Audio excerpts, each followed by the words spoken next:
তো তোমরা ভাবছো এটা আবার কি বাড়ছে বাটিতে, তোমাদের জন্যই বাড়ছি গো। তো রেসিপিটা দেখেই নাও একবার। যেদিন মনে হবে রোজ রোজ মাছ মাংস সবজি খেতে ভালো লাগছে না, সেদিন এই রেসিপিটা করেই ফেলবে।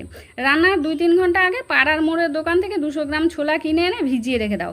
ছোলাটা ফুলে মোটা মোটা হয়ে গেলে ছোলার সাথে আদা রসুন কাঁচা লঙ্কা ধনেপাতা দিয়ে খুব ভালো করে পিষে একটা থালার মধ্যে তেল মাখিয়ে বাটাটা ঢেলে দিয়ে নুন হলুদ আর একটু হিং দিয়ে বাটাটা হাত দিয়ে ভালো করে মেখে সমান করে সাইডে রেখে দাও।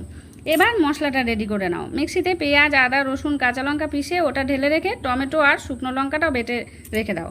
তারপর তেলের মধ্যে তেজপাতা গোটা গরম মশলা ফোড়ন দিয়ে পেঁয়াজ বাটার মশলাটা ঢেলে দিয়ে ছোলা বাটার বাটিটা ধুয়ে যেটুকু ছোলা লেগেছিল ধুয়ে জল দিয়ে নাড়তে থাকো। মশলার কাঁচা গন্ধটা চলে গেলে ওর মধ্যে নুন হলুদ কাশ্মীর লঙ্কার গুঁড়ো ধনে গুঁড়ো জিরে গুঁড়ো দিয়ে বেটে রাখা টমেটো বাটাটা ঢেলে দিয়ে আবারও একটু নেড়ে চেড়ে বেশ খানিকটা জল ঢেলে দাও মশলাটা সেদ্ধ হওয়ার জন্য।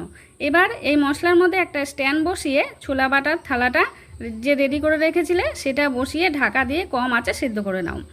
এতে মশলাটাও সেদ্ধ হবে আর ছোলা বাটাটাও সেদ্ধ হয়ে যাবে। 5 মিনিট পরে ঢাকনা খুলে দেখো ছোলা বাটাটা সেদ্ধ হয়ে গেছে। এবার এটা কড়াই থেকে নামিয়ে ঠান্ডা করে পিস পিস করে কেটে ঝোলের মধ্যে দিয়ে দাও।